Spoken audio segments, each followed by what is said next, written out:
Hello बच्चों, मैं विनोद कुमार आज आपको अंग्रेजी का जो पेपर 2026 का हुआ है, जो 23 फरवरी 2026 को हुआ, उसका सॉल्यूशन लेके आया हूँ पूर्ण लगभग, जिसमें कि 20 आपके MCQs होते हैं, 20 मल्टीपल चॉइस क्वेश्चन यानी कि MCQs।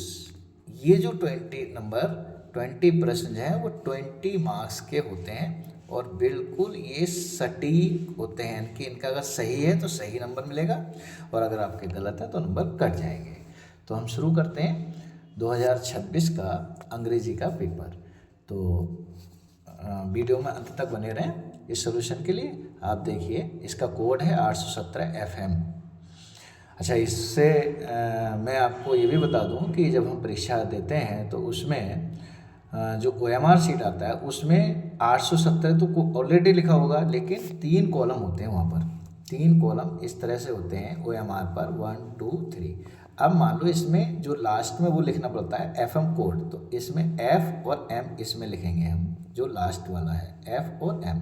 लेकिन शुरू में क्या है, शुरू में वहाँ पर कुछ नहीं होता है, तो यहाँ पर यानी कि शून्य लिखते हैं। शून्य शून्य शून्य का नीचे एक गोला होता है, उसमें भी शून्य लिखा होता है, उसको डार्क करना होता है। ये चीज़ भी बहुत ज़रूरी है जानकारी लेना, ठीक है। तो आगे हम शुरू करते हैं। नेक्स्ट पेज, इसमें पहला जो है पार्ट ए, तो कह रहे हैं क्वेश्चन नंबर 1 से 3 तक, इसमें जितने ए 1 2 3 यानी 20 क्वेश्चन होते हैं, उसमें इस पैराग्राफ को पहले पढ़ना है और रीडिंग करने के बाद में आपको इन प्रश्नों के उत्तर देना है। जैसे ये दिया है, the Ganga specially is river of India be loved of her pupil round which are intertwined her racial memories her hopes। इसको पढ़ने में थोड़ा सा समय आप जरूर लें। उसके बाद में इन प्रश्नों को, अगर आप डायरेक्ट भी आंसर, अगर आपको पैराग्राफ पता है तो आप आंसर दे सकते हैं। तो जैसे पहला प्रश्न है, the Ganga is a symbol of. अब आपको पढ़ने से भी इसका क्लियर हो जाएगा कि गंगा जो है वो सिंबल है India's rich green growth, India's rich minerals, India's age long culture and civilization, India's bright future. तो गंगा का जो संकेत है वो आपका India's age long culture and civilization, क्योंकि गंगा हमारे भारत की संस्कृति से जुड़ी है, तो इसका आपका सी आंसर सही है पहला। दूसरा है इसमें, what are the things loved by the author mentions in the given passage. अब इसमें जो दिया है, ऑथर जो है वो क्या बात कर रहा है, तो इसको पढ़ने से क्लियर होगा। तो इसमें आपका जो डी ऑप्शन है ये वाला सही है, the snow peaks and the deep valley of the Himalayas as well as the rich and vast plains below. इसमें ये वाला है। और इसका तीसरा जो क्वेश्चन है, which word means tops of the passage. Passage में टॉप का मीन्स क्या होता है, तो टॉप का जो मीन्स होता है, टॉप आप अगर पैसेज को पढ़ें तो इसमें जरूर मिलेगा टॉप का। देखो, स्नो कवर्ड पीक, पीक दे दिया, पीक और टॉप एक ही बात है। तो इसमें जो आपका यहाँ पर दिया है, इन्होंने पीक दिया है, तो पीक इसमें पहला वाला आंसर सही है, इसलिए यहाँ पी का आंसर सही हो जाएगा। 3 क्वेश्चन इस तरह से आपके MCQ के ठीक हुए, जिनमें 3 नंबर आपके OMR में भरने हैं, बिल्कुल सही। 4 से 8वां जो प्रश्न है, 3 4 5 6 7 8, ये आपको choose the correct option answer the following question, जो आपने पढ़ा है उसके हिसाब से। अब इसमें दिया है, the bell before they reached. तो बेल के बिफोर दी रीच, तो यहाँ पर देखो बिफोर और आफ्टर जो लगे होते हैं वो परफेक्ट टेंस होते हैं, वो भी पास्ट परफेक्ट टेंस है। तो बेल यहाँ पे आएगा, बेल रिंग्स आएगा, हेड रंग आएगा, रंग आएगा। अच्छा देखिए, इसमें ये आएगा आपका हेड रंग, क्योंकि वर्ब की थर्ड फॉर्म हेड के बाद में आती है, तो रिंग की थर्ड फॉर्म, इसलिए आपका इसमें बी वाला ऑप्शन करेक्ट है। अब अगला है आपका, इसमें 5वां प्रश्न, he slept a green tree, वह सोया ग्रीन टी। अब देखिए, ट्री के माने पेड़ के, अंडर माने नीचे, अबाउट माने आसपास, इन माने में, विद इन माने अंदर। तो नहीं, इसका जो सही आपका प्रीपोजिशन आएगा वो अंडर आएगा। क्योंकि और तो आ नहीं सकता, तो इसको समझ के करें। और जो अगला है आपका छठा वाला प्रश्न, इसमें दिया है rearrange the following clusters to make the meaningful sentence and choose the right arrangement. तो सही, अब इसमें सही ऑप्शन आपको चूज करना है। तो इसमें सही क्या है, तो आपको अगर आप सब्जेक्ट प्रेडिकेट पढ़े होंगे तो उसमें आपको ध्यान होगा। तो इसमें चार ऑप्शन है, चार में एक तो सही होगा, लेकिन आप इसमें सही क्रम लगाइए। तो पहले जैसे आप डिटरमाइनर आया, तो इसमें माई जो पहला नंबर पे है वो डिटरमाइनर आएगा, माई। और दूसरे नंबर पे यहाँ पर दिया है क्या है, नाउन, नाउन में ब्रदर है, तो दूसरे नंबर ब्रदर आएगा, माई ब्रदर। और फिर वर्ब आती है थर्ड नंबर पे, तो थर्ड नंबर वर्ब इसमें लव्ड है, इसमें थर्ड नंबर पे वर्ब आएगी लव्ड, मतलब उसको समझना अगर है तो माई ब्रदर लव्ड। इसमें अगर यंगर या एल्डर होता तो वो भी आ सकता था, ठीक है। तो माई ब्रदर लव्ड, और उसके वर्ब के बाद में आपका यानी कि फिर आता है टू, चौथा आएगा यहाँ टू, और पांचवें नंबर पे शेयर ये आएगा, और छठे नंबर पे आपका हेज आएगा, और सातवें नंबर पे ट्वाइस आएगा। तो ये देखिए कौन सा वाला ऑप्शन है, my brother love to share twice, तो सी वाला ऑप्शन बिल्कुल सही है। तो इस तरह से आप सही करके उसे हल करेंगे। नेक्स्ट प्रश्न है सातवां, which of the following words is miss spelled, माने इसमें गलत किसकी स्पेलिंग है, गलत देखना है। तो एक्सेप्ट बिल्कुल सही है, एक्सेप्ट की कोई गलती नहीं है, एक्सेप्ट आपका सही है, लेकिन इसमें मिस स्पेल्ड है। एक्सेप्ट, एक्सेप्ट भी सही है, ये भी आपका यानी कि ये भी सही है। और जो ये है आपका एस्पेक्ट, एस्पेक्ट भी सही है, पर इसमें जो एक्सपेक्ट की ये वाली जो ऑप्शन है डी वाला, ये मिस स्पेल्ड है, यानी कि ये मिस स्पेल्ड है। तो आपको मिस स्पेल्ड ये करना है, तो ऑप्शन इसका डी सही आएगा, क्या आएगा, डी ऑप्शन सही आएगा। और अगला आठवां प्रश्न है, people who watch and listen to speech are called audience, यानी कि पीपल हु वॉच, जो लोग देखते हैं, वॉच और लिसन करते हैं, स्पीच इज कॉल्ड, स्पीच जो करते हैं वो कौन होते हैं, नाउन होता है, एडजेक्टिव होता है। अच्छा इसमें यहाँ दिया identify the word listen, listen क्या है इसमें, तो लिसन जो शब्द है, ये वाला जो लिसन है, लिसन है क्या, नाउन है, एडजेक्टिव है, कंजक्शन है, वर्ब है। तो लिसन क्या है, लिसन माने होता है सुनना, तो ये वर्ब है आपका, यानी कि डी ऑप्शन इसका सही है। 8 प्रश्न इस तरह से आपके सही हुए। अगला जो 9वां प्रश्न है, 9 से लेके 10 ये 2 प्रश्न, इसको पैराग्राफ को पढ़ के इसके आंसर देना। तो पहला है, what was the distance of the town from the valleys Belize village. तो बिलीज विलेज का मतलब है कि इसमें क्या है, तो इसमें इसको पढ़ने के बाद पता चलेगा आपको। यहाँ पर this bay Willy picked up various small detail about the bus journey, the town was 6 miles. अब देखो आंसर यहाँ दे दिया 6 माइल्स, 6 माइल्स है इसमें कहीं, बिल्कुल सही है, इसमें सी वाला 6 माइल्स है। और अगला जो प्रश्न है इसमें, जो 10वां प्रश्न है वो है, what was the one way fair of the bus, बस का एक तरफ का किराया था, द फेयर ऑफ द 30 पैसे, वन वे ये दे दिया ना, देखो वन वे का 30 पैसे, तो 30 पैसे यहाँ पर आंसर आ रहा है ए वाला, ये भी बिल्कुल सही है। तो इस तरह से आप रीड करके आंसर इसमें देने का प्रयास करें और दें। अगला 11वां क्वेश्चन है, democratic election were held in south Africa in became the in and the Mandela become the first black president of a new nation। तो ये आपका चैप्टर से क्वेश्चन है आपका 11वें का, तो इसका जो सही आंसर है वो 1994 होगा, यानी कि सी वाला ऑप्शन। और 12वां है, Lencho wrote a letter to God asking for a dash pesos, यानी कितने पैसे के लिए पूछता था लेंचो, तो ये मैंने भी काफ़ी समय पहले पढ़ा था, तो पता है 100 पैसे, यानी कि उस समय लेंचो क्या था, एक पोस्टमैन था, जबकि उसे लेटर मिला तो उसके आधार पे, तो इसमें 100 पैसे आएगा। और 13 है, waking was Indeed of profitable dash in the old age twice, तो इसमें आपका प्रोफेशन आएगा, प्रोफेशन, यानी कि डी वाला ऑप्शन सही आएगा। नेक्स्ट है इसमें आप देखिए 4 से 14 15वां जो क्वेश्चन है वो इसमें, read the given extract choose the correct option, इसको आपको पढ़ना है, उसके बाद में सही आंसर देना है। तो 14वां जो प्रश्न है वो आपका है, who is the poet who is the poet of the poem fire and ice. Fire और आइस का जो पोइट है, पोएम फायर और आइस जो पोएम है उसका पोइट माने कवि कौन है। तो इस पोइट में इसमें आपको अगर देखें तो रॉबर्ट फ्रॉस्ट इसका राइटर है। 15 है what does the poet compare fire with. Poet जो है फायर की जो कंपेयर कर रहा है वो किससे कर रहा है, अपनी डिजायर से कर रहा है, अपनी इच्छाओं से कर रहा है। डिजायर माने इच्छा होता है, डिजायर माने होता है इच्छा, डिजायर माने इच्छा, यानी कि इच्छाओं से कर रहा है, तो इसमें डिजायर वाला ऑप्शन सही होगा। उसके बाद में 16 से 20 वाले क्वेश्चन वो इसमें आपके चूज द करेक्ट आंसर इनसे फॉलोइंग। तो what was the tricky only fault. Tricky का जो फॉल्ट था वो क्या था, यानी कि जो 16वां प्रश्न है ट्रिकी का फॉल्ट तो ग्रीड था, उसका लालच था। ग्रीड माने लालच, ये लालच है ग्रीड, तो ग्रीड था उसका।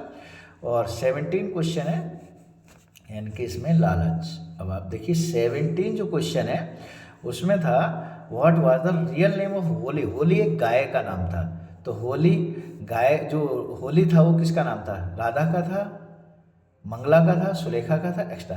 तो इसमें सुलेखा आएगा कि होली सुलेखा का नाम था, सी वाला ऑप्शन सही है इसका। और 18वां what did Ebright start collecting in the childhood. तो इसमें जो आएगा एवराइट का आपका बटरफ्लाई आएगा इसमें। और 19 वाले में what did the Hari Singh want from Anil. Anil से क्या चाहता था हरी सिंह, तो वो पैसा चाहता था, मनी, तो इसलिए बी वाला सही है। और 20 में mister Pomfrey was, mister Pomfrey जो थे वो क्या थे, एक रिच लेडी थी। ठीक है, तो इस तरह से 20 क्वेश्चन आपके एमसीक्यू बिल्कुल करेक्ट हैं, इनको आप मिलान करके अपने 20 नंबर पक्के करें।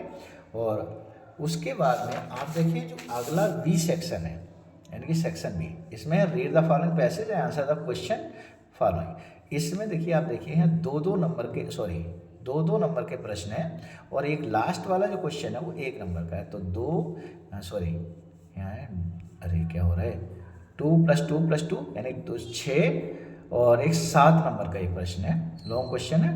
तो इसको पहले पढ़ने के बाद में इसका आंसर देना है। तो पहला प्रश्न है where is the town called Hamelin. Hamelin जो है वो कहाँ का टाउन था, तो इसको पढ़ने से पता चलेगा आपको। यहाँ पर देखें नॉर्थ जर्मनी, देखो यहाँ पे पहले क्लियर दिया है नॉर्थ जर्मनी, तो आपको यही आंसर लिखना है पहले वाले में नॉर्थ जर्मनी। ठीक है, अगर आप रीड करते हैं तो।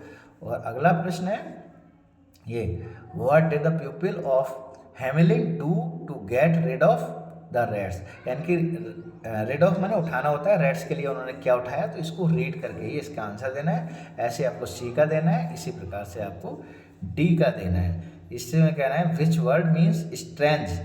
स्ट्रेंज माने अजनबी होता है। अब अजनबी यानी कि जो होगा इसमें उसको आपको अजनबी से जिससे मिलान, स्ट्रेंज का जो मिलान हुआ हो उससे आप इसमें रीड करके आंसर दे सकते हैं। ठीक है, तो एक बार इसको सही से पैराग्राफ की स्टडी करके तब आप इसको, ये देखिए आप ऐसे करके रीड कर सकते हैं स्क्रीनशॉट लेके और आप इसका आंसर दें। ऐसे जो आपका सेकंड क्वेश्चन है write a letter to your friend inviting him या her to attend your sister marriage. यानी कि आपकी सिस्टर की शादी है उसके लिए आपको इनवाइट करना है, तो आप अपने मित्र के लिए एक लेटर लिखना है। और ये बहुत कॉमन सा प्रश्न है, सिस्टर मैरिज पे आता है। और इसके आपके यानी 4 नंबर अगर आप ये करते हैं तो 4 नंबर आपके इसमें कंफर्म हो जाएंगे, यानी 4 नंबर आपके यहाँ पर 4 नंबर का ये है। और अथवा करके इसमें और या करके ये दे रहे हैं, या तो आप लेटर लिख लो या फिर write an application to the principal of your college to grant you leave for 3 days. यानी कि 3 डेज लीव, या आप सिक लीव भी कह सकते हैं, सिक लीव यानी कि सिक बीमारी के लिए आप प्रार्थना पत्र कर सकते हैं, सिक लीव के लिए भी लिख सकते हैं आप 3 दिन का। तो इस तरह से आप इससे इन दोनों में से कोई एक करेंगे। और तीसरा क्वेश्चन है right a report on importance of forest in about 80 to 100, 80 से 100 वर्ड, लगभग 2 से 2.5 पेज का आपको लिखना है इसमें इम्पोर्टेंट ऑफ फॉरेस्ट के क्या इंपॉर्टेंट है अपने वर्डों में इसमें लिखना था। यूजफुल, अब इसमें यूजफुल फॉर लविंग बीइंग यहाँ दिया है, provide food, shelter, environment clean, prevent soil erosion, protection, इन हेडिंगों का इसमें सहारा लेके आपको काम करना है, ठीक है। और या फिर आप राइट एन आर्टिकल, आप विजिट टू जू, किसी जू को घूमने गए हैं उसके लिए आप उस पर एक आर्टिकल ले सकते हैं इनकी हेल्प से, जो नीचे वाले वो दिए हैं आपको, इसकी हेल्प से आप इनका एक आर्टिकल लिख सकते हैं। तो ये आपके 6 नंबर में ये लिख दो या फिर यानी कि ये लिख दो। अगला प्रश्न है इसमें क्वेश्चन ग्रामर का। देखिए ग्रामर बहुत इंपॉर्टेंट होती है और ग्रामर को हमें बड़ा सोच समझ के वो सही करना चाहिए। तो ग्रामर में अगर आप देखें तो पहला जो चौथे का ये प्रश्न है, rewrite the following sentence changing the indirect speech. Direct को डायरेक्ट रखा है, इसको इनडायरेक्ट में चेंज करना है, तो मैं आपको बताने का प्रयास कर रहा हूँ। अब देखिए इसमें दिया है the master said to the servant. जब भी सेड टू दिया है, सिंपल है सेड टू, तो और ये what are you doing in the kitchen, तो ये क्वेश्चन यानी कि क्वेश्चन कर रहे हैं, तो इसका मतलब ये क्वेश्चन इंटरोगेटिव वर्ड है। तो इसमें सेड टू की जगह आस्क्ड लिखना है, आस्क्ड आस्क्ड आस्क्ड हमेशा चेंज करना है। The master asked the servant. अब व्हाट वाले क्वेश्चन में कोई भी कंजक्शन नहीं लगाते हैं, दैट नहीं लगाना है सीधा, उसके बाद में इनकी इसको जो कॉमा इन्वर्टेड कॉमा हटा देना है। फिर ऐसे आएगा व्हाट, व्हाट के बाद में यू ऑब्जेक्ट सर्वेंट से बदला जाएगा, तो यहाँ पर इनको हटाकर यहाँ ही आएगा, व्हाट ही और पास्ट टेंस चूंकि तो ही वाज आएगा, ही वाज यानी कि अब आप समझ रहे होंगे कि यहाँ what he was doing in the kitchen, बस ऐसे ही रहेगा और फुल स्टॉप हो जाएगा, इसमें क्वेश्चन मार्क हट जाएगा। समझ में आ रहा होगा आपकी? तो समझ रहे हैं, the master asked the servant what he was doing the kitchen. इसको आप इस तरह से सही कर सकते हैं। अगला प्रश्न, change the following into passive voice. देखिए डायरेक्ट इंडायरेक्ट और पैसिव जरूर आता है, तो पैसिव में से अगर हम देखें तो पैसिव में करने के लिए थोड़ा सा जूम कर रहा हूँ मैं, किस तरह से हम करेंगे।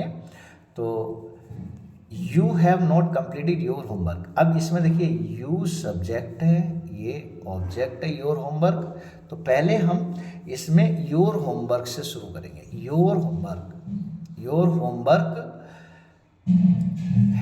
अब प्रेजेंट परफेक्ट टेंस है तो हैव दिया है, तो हैव की जगह योर होमवर्क यहाँ पर हैज आएगा, has, your homework has been आएगा, हैव की जगह इनकी हैज हो जाएगा। इसके बाद your homework has been.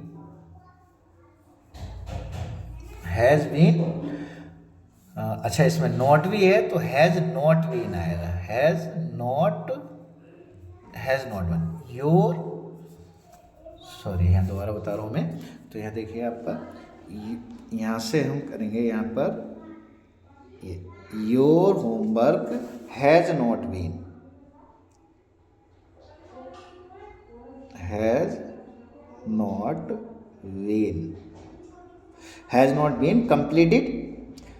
Completed, ये पहले ऐसे ही रहेगा,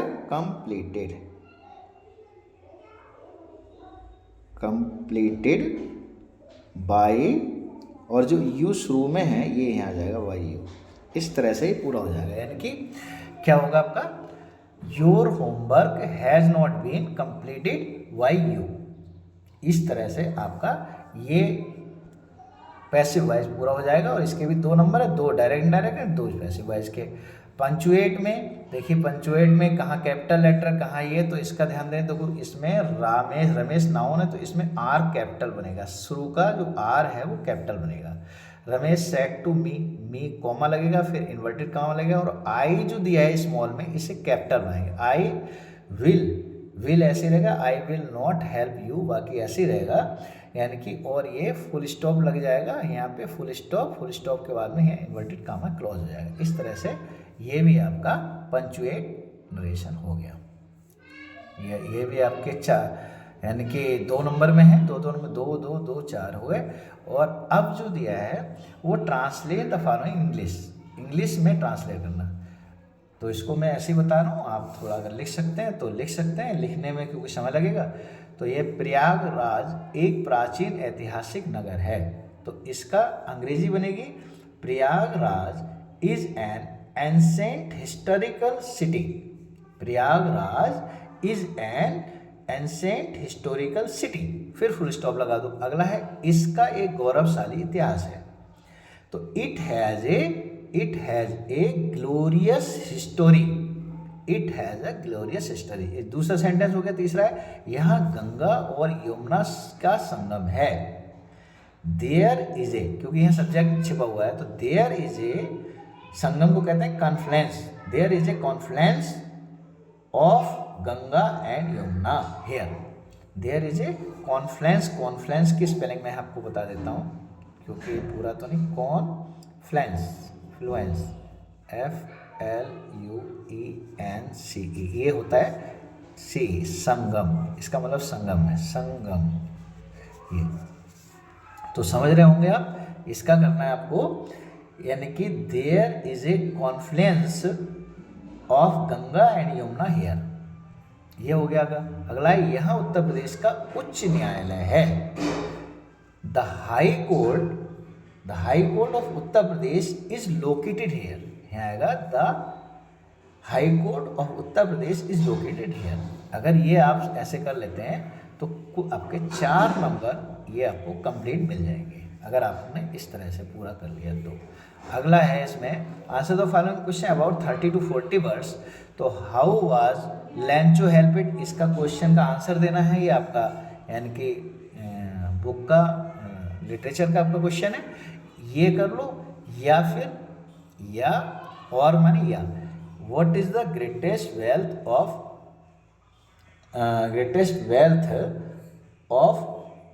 a nation in Mandela's opinion. ये इसमें दोनों में से किसी एक का आंसर देना है। 30 से 40 वर्ड का, 3 नंबर का प्रश्न है। अगला है बी, इसका इन दोनों में से कोई एक कर लो, यानी कि या तो ये कर लो या फिर इन दोनों में से कोई एक, ओनली वन करना है, केवल एक करना है। अगला है बी वाला। बी वाले में इसका भी एक करना है, बी वाले का भी एक करना है। जैसे what prompted Anne Frank to keep a diary में क्या दिया, इसमें भी आप इसका आंसर दे दो, या व्हाट मेड, यानी कि इस वाले का। दोनों में से कोई एक, इनमें से भी एक का करना है। तो इस तरह से टोटल आपके 2 प्रश्न हो गए, यानी कि दो प्रश्न करने हैं, एक इसमें से और एक इसमें से। ठीक है। नेक्स्ट है छठा, answer any one of the following in 60 word. इनमें से कोई एक करना है, ये कर लो, एनी वन माने कोई एक करना है, ये कर लो या ये कर लो, इन दोनों में से।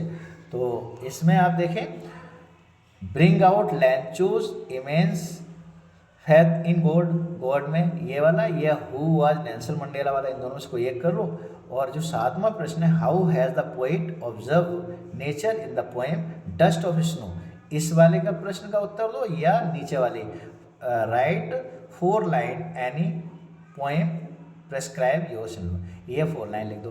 पहले 4 लाइन या सेंटर आइडिया में आपका चूज आती थी, लेकिन अच्छा दूसरा इसमें एक ये वर्ड दिया है, do not copy the lines of the question paper. Question paper में जो कुछ पोएम दी होती है, उस पोएम को आपको कॉपी नहीं करना है। आपको जो याद है, टेक्स्ट बुक में हो, याद हो, लेकिन इसमें ना हो, वो वाला करना है। ठीक है।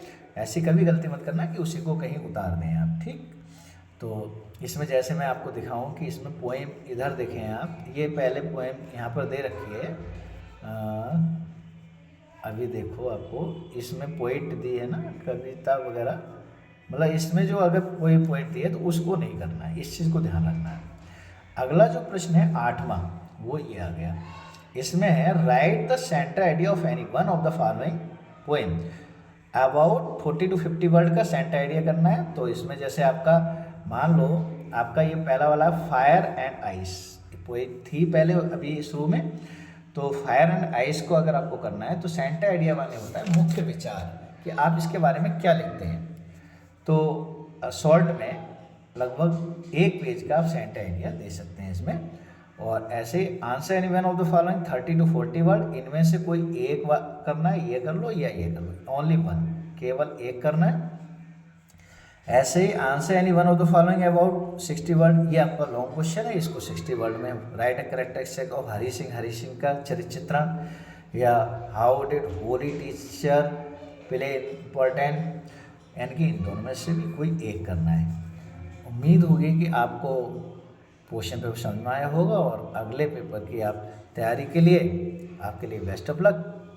थैंक यू मेरी पूरी वीडियो देखने के लिए। ओके।